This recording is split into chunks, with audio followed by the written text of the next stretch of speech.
Yeah, we'll talk tomorrow after the game. Obviously, my parents are going to be here, so we'll see each other. But I mean, it all depends on how the game goes. So let's have the game first, and then figure out everything after. He said that he's gone no communication with you. Is that true? I just said that no, we have a little communication, not as much as normal, but that's good for the atmosphere that we're going into. And but yeah, we're still talking.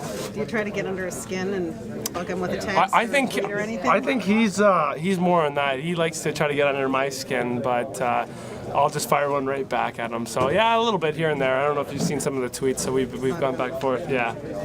He thinks your mom may even show up, and he said your mom's pretty crafty. That he wouldn't be one bit surprised if she shows up with a split jersey. Yeah, I don't know if you guys saw Miller's mom. She had the Blues and the Red Wings. So she is really crafty like that. She might do that. A bunch of the boys are like, "Hey, where's your parents staying?" They're like, "Oh, at Riley's place." Okay, yeah, all right. So they're cheering for the Bruins, but I don't know. We'll see what they do, and it looks like they might have something creative where it might be half and half. How badly did you want Miami to win in 2010 so you could have faced them? Oh yeah, that would have been really cool. I mean, then obviously one of us is going to win.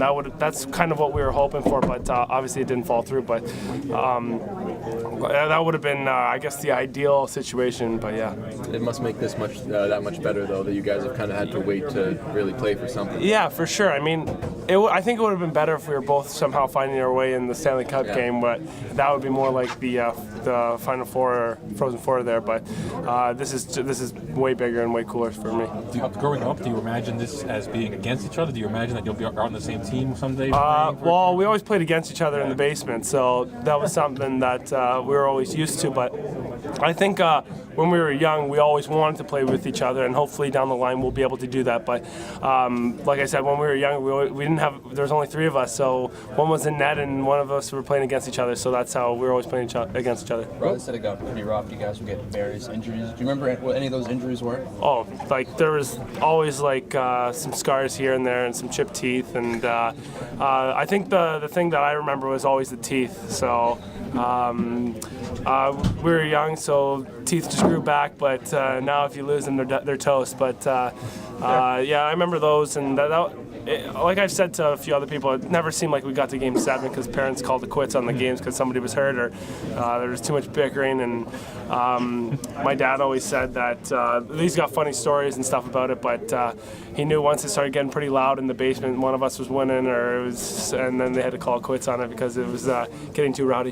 What were your thoughts on the trade when Riley goes from kind of being the kid in Dallas to now he's playing with Patrice Bergeron? Yeah, well, the thing was, the first time we saw it was on Twitter, which was funny. We were just on the couch, and Riley Smith's traded for Sagan and Louis Eriksson. You guys know the whole deal. But yeah, we were kind of thrown off. And then when we thought about it, we thought it was a great fit for him, and that he can earn his position and go in and play hard. And I knew.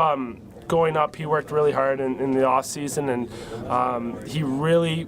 I wouldn't say he was nervous, but he was really adamant of going into camp, really put into a good shape, and try to earn a good spot on the team. And look what he's done. He's done a great job, and you've seen him. You guys talked to him. I mean, he's a mature kid for his age, so it's been a testament to him, and I have to give him a lot of credit in that kind of sense.